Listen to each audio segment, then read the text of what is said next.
Yeah. One more comments.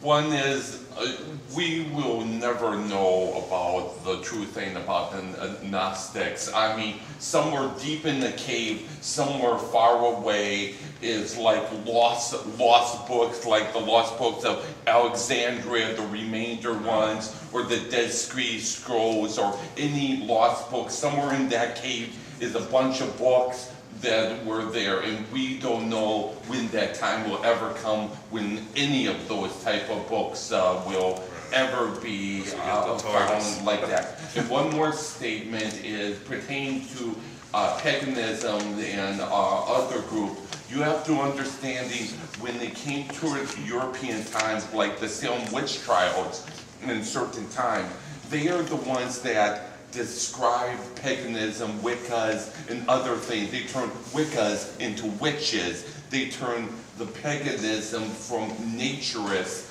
to thinking they were a bad cult. So it's how Christians kind of added the block on, or the poison. But anyway, I want to stop you there. I want to say one of the, and this is another topic, one of the myths is that pagans love nature.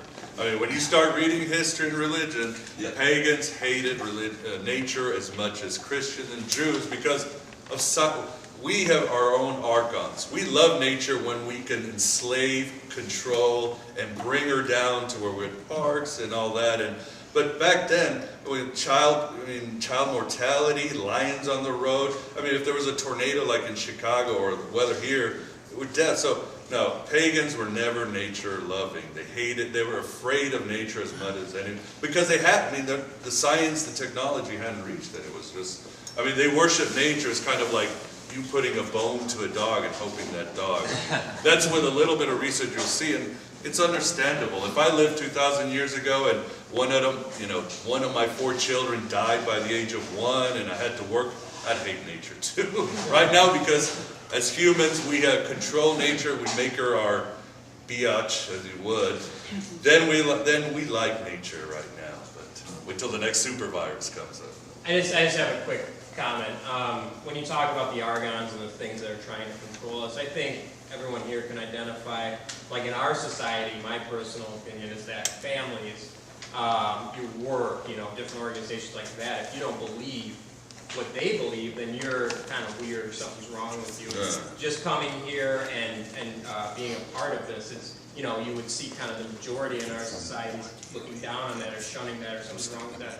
I think, and I can ask you to your experience, but when you talk about mythicists that don't support atheists or atheists that don't support agnostics and things of that nature, you do see that. In Veda, we do see that. When we talk to the atheists and we talk about the myths and where they come from, we get turned down all the time. Well, that's crap, that's made up, or you don't have your scholarship right, or things of that nature.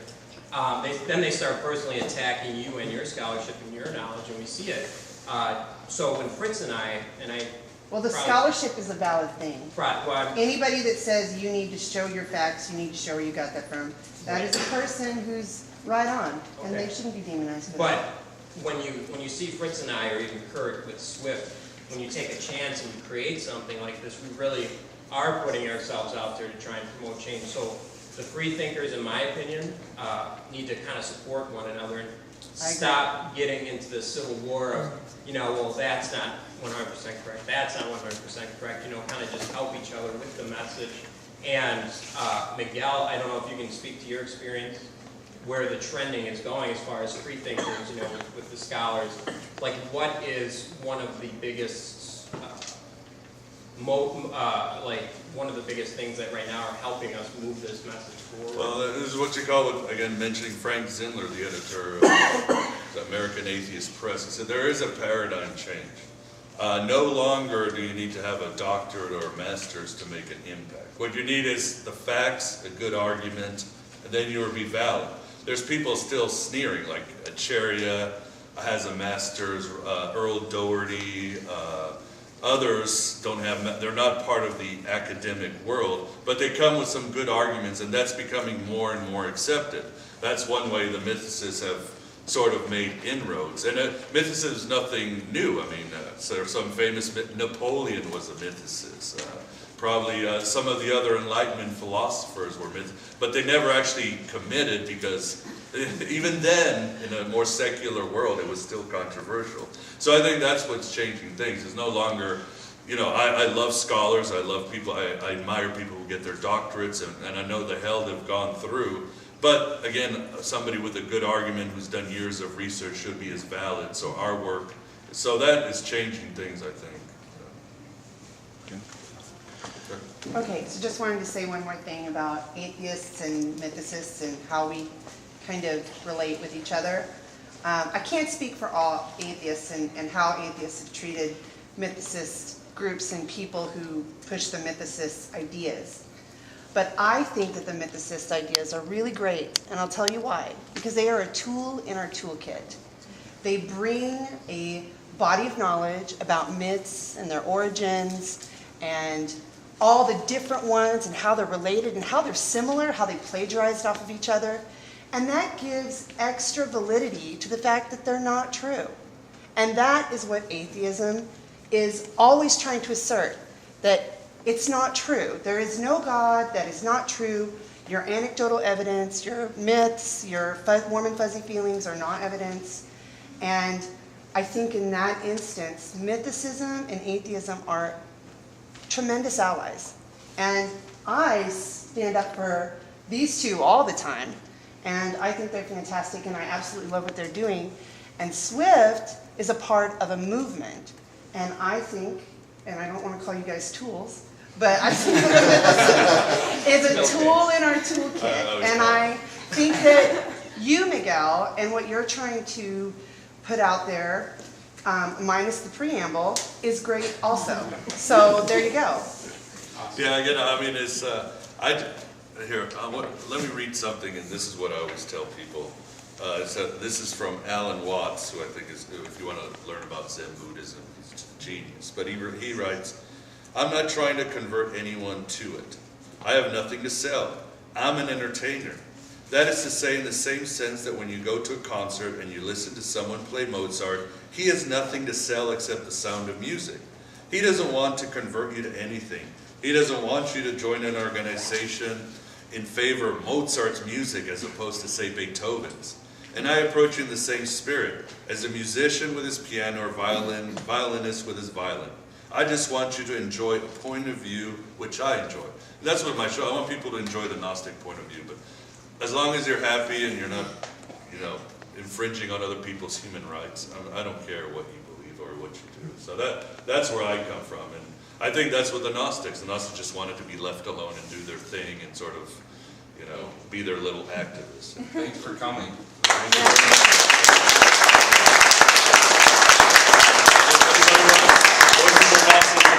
Explain much about the Gnostics and mythology and all that from some of the great scholars of our time, like Elaine Pagels and others. So Bart Ehrman is in there before he stopped talking to me. Thank you, Miguel. Thank you so much. Thank you. Thank you, Miguel. Thank you. Stand right here, Miguel, if you want. So thank you all for coming and staying.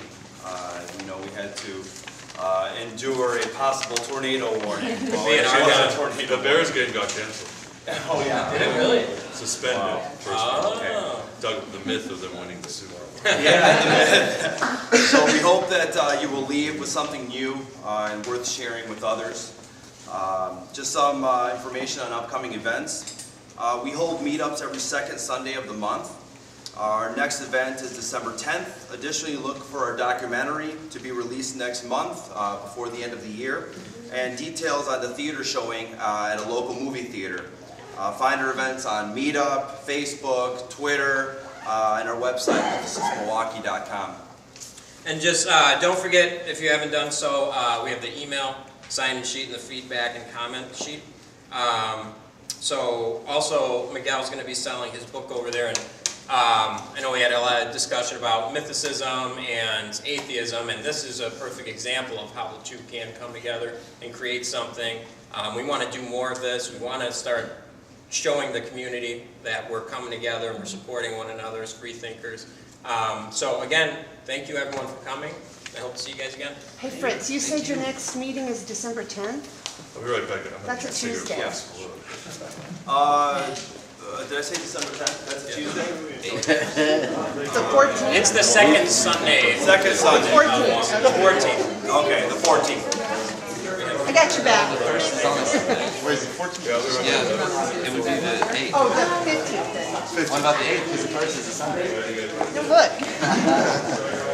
Start arguing about the calendar. And then I ran into bad weather, and then I couldn't figure out where it was. First is a Sunday, so it means the second Sunday.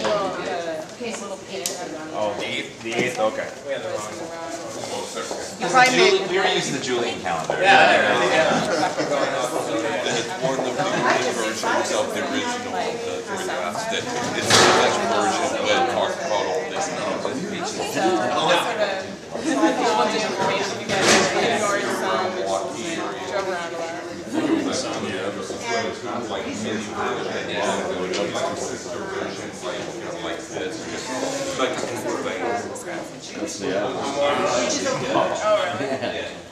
what the Zoroastrians were was kind of the science point of view during the period of time, and what this talks to about science version of math to our body to how science, how astrology under the signs of using palm reading, how using